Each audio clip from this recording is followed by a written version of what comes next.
it's Julia and welcome to my channel. I'm back today with another segment of my More Calm, Less Clutter in 2018, and I'm redoing my sewing room and just giving it a makeover. Today's segment is on my sewing area where my sewing machines sit, and also my cutting area, which is another real crucial part of anybody's sewing room. So I'm going to be showing you those areas, and then I'm going to start just taking everything out and cleaning, dusting, and sorting through and trying to make it a little bit more organized. So I hope you join me, and I hope this inspires you to clean your sewing room. Bye for now. This is what my sewing table looks like. I do have my sewing machines down below right now because I am going to be sorting on this table. I do have one sewing machine that usually sits right here, and then I have another sewing machine that usually sits over here.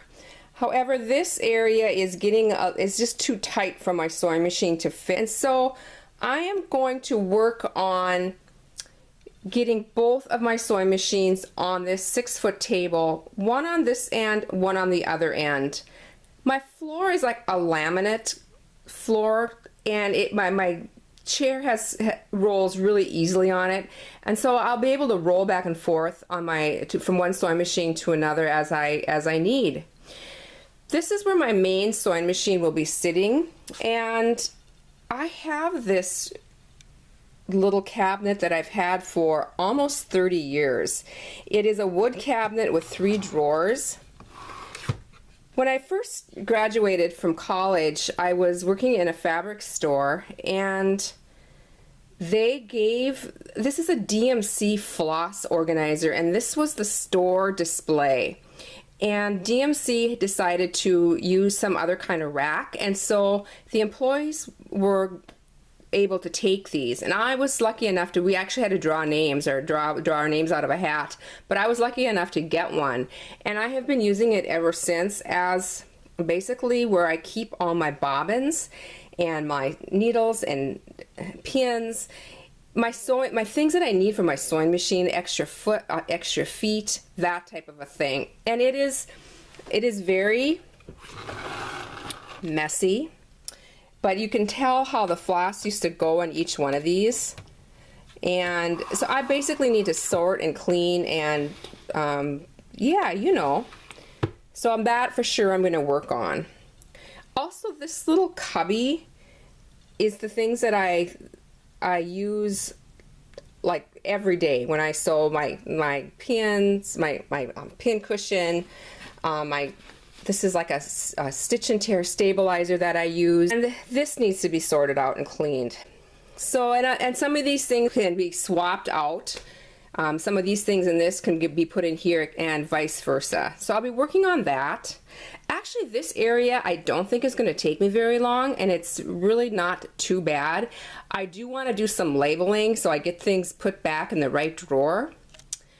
But then as I go down my little sewing table here, move this chair out of the way, I have this area where I keep more of my desk items, and I don't need to keep as many books here, and so a lot of these books can go downstairs. I have an office area downstairs with a bookshelf that these will go on, and my laminate machine is sitting right here, and that can go up somewhere. And so this is, I think, going to work out really well with one sewing machine at one end, one at the other.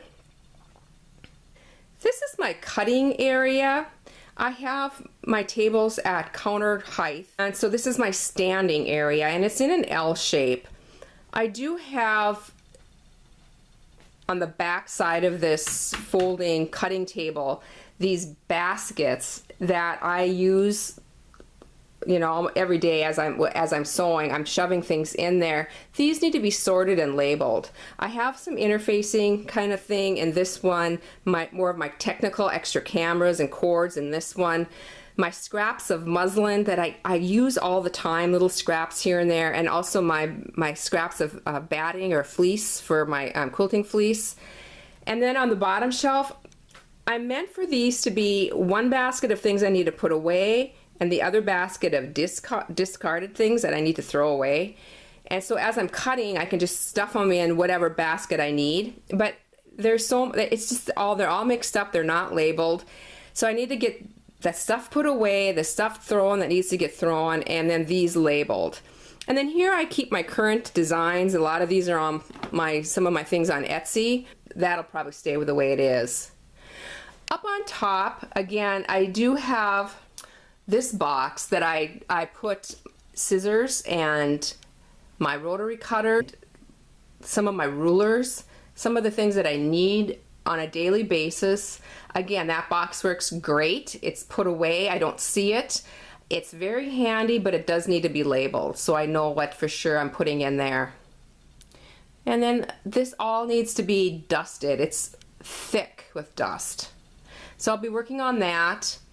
And then this is more of my area that I have my Big Shot and my Biggs dies. I have my cinch, which is my bookbinding machine, and items like that. There's a few things on here that I haven't used in 2 years, and I think I'm going to sort through some of this. I'm just doing some straightening. I might do some purging and bringing things to the thrift store that I don't use. So that's what I'm working on today, and I'm going to come back and I'm going to show you the finished project. I'm in the middle of it right now, but I wanted to ask if any of you haven't seen this for a long time. It was stuffed in here. Have any of you ever used one of these old rufflers that hooks onto your machine? It looks prehistoric, but it really does a fun job of ruffling. I honestly don't even know if it fits on any of my machines right now, but I think I'm going to keep it because it's cool.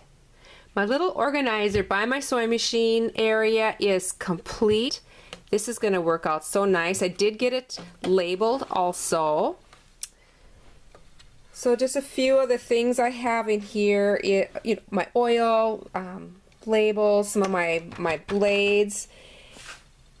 I don't know why. Why would I have so many of these sewing machine thread holder things, but I hate to get rid of them because I'm sure they're for one sewing machine or another, or I don't know, but there's a lot of those in there.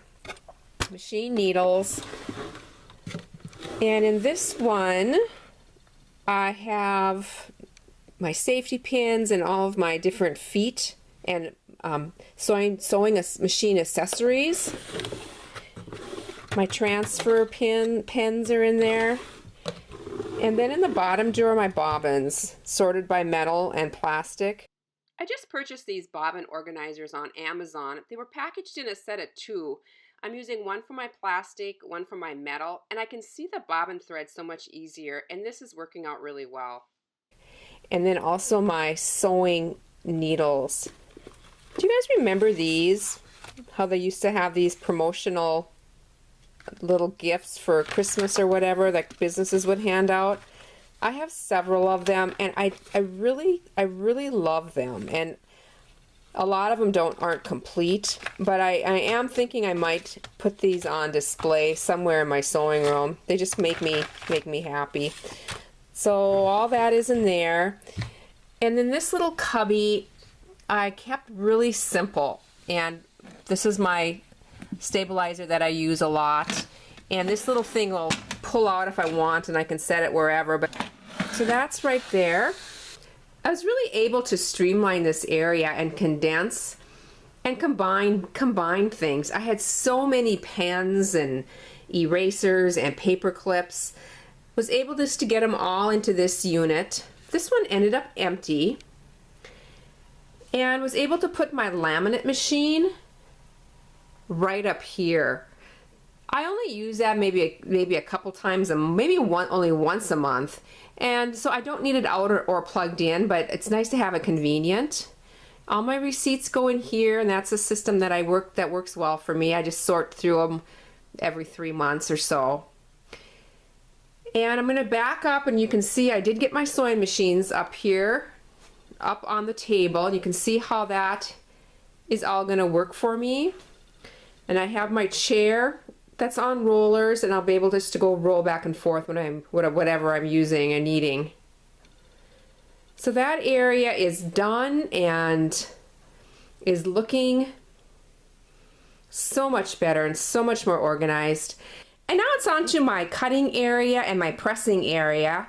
And this is my higher table. It's a counter height. So I stand here. And I just wanted to mention a few things. I went through all of it and I sorted and I condensed and I cleaned, and there was so much dust, but it looks so much better and it's organized, and I'm just really excited now to get to work and start. But a couple things, I have a little basket right on my side of my mat that I just put things that I use all the time when I'm cutting. On the back here I do have my open two shelves, and had a chance to put a lot of things away. I keep these two baskets right here, and I did label them. This is my keep basket and my discard basket. When I'm working, instead of putting things away right away, I throw them in here, and then after a couple days I'll just take this out and I'll put the stuff away. That seems to help with keeping my area clean and just keeping my space more organized. My discard, this is for things where, especially like the backing of my heat and bond, things that I know I'm not going to keep, I just shove it in there. And then again, every couple days or so, I'll just take that to the trash. Up on top, I cleaned, this is my interfacing and stabilizers. And one of the things I found in here, I didn't know I had, and I don't know when I even got it, but it's called Heat Away, and it's a brush off stabilizer. And right on it says that it can be used to transfer and stabilize designs, and it's like muslin that vanishes. Have anybody used this? I'm interested now that I see this again. I'm going to try it, and I will post a video on it when I do. I'm real interested in trying that. My next little basket is my technical stuff. So many cords, let me tell you. I don't know what they go to, but I'm afraid to throw them out, because as soon as I do, I'm going to need that cord. I just wish there was one cord for everything that you need. But anyway, that is my technical stuff. Cameras, I have my tripod in there. And then onto this is another thing that I keep my scraps, and I keep little itty bitty pieces of my heat and bond because I use little itty bitty pieces. So I have that up here. I throw scraps of muslin in here, scraps of batting, all things that I use. And so anytime I need just a little bit of something, I'll go to that area first. Again, I really didn't do much to this. This is my current designs that I'm using, and some patterns that I'm using too. And I just keep them handy right here at my cutting and my press area. In this little basket, this has been really handy for me. I do have some designs on my Etsy store that I just sell a lot of them, and so I keep the design and I keep the fabrics that I need right here, little folder, and I have several of those. Have my tracing paper, my graph paper handy. And then up on top, again, that's where my camera goes, that little black thing there. This is just things I use for my pressing, my lint rollers, and my distilled water for my iron. And then over on this side is more of the things that I use for my cutting, or my die cutting machine. I use a Sizzix Big Shot, so I have all my dies. And I straighten them out by categories. Like I'll have all my seasonal ones, all my label making ones, my flowers, designs, that type of thing. Here's a little box that I had in a previous video on my snaps, rivets, grommets, eyelets, and buckles. And again, that is something I use standing, so that works really well here. And then we're almost done, but over here I have my button machine. This is making button pins. I have a lot of button pins on my designs on my Etsy shop. My Big Shot, my cinch, and that is about it. I hope this has given you some ideas on how you can organize and figure out what ways to make your sewing easier. I have one more episode left in this series, and that is my messy closet that stores all my paper crafting. And that is going to take me a good long weekend to sort through and go over. And it might be in a couple weeks. I'll see. I'm going to try to get it up as soon as I can. I am so happy that I've done this. It has been a lot. But I feel so much better about my space and know that I'm just going to be able to be more productive. So thank you so much for joining me today. Have a great day, and I hope you have a chance to create. Bye for now.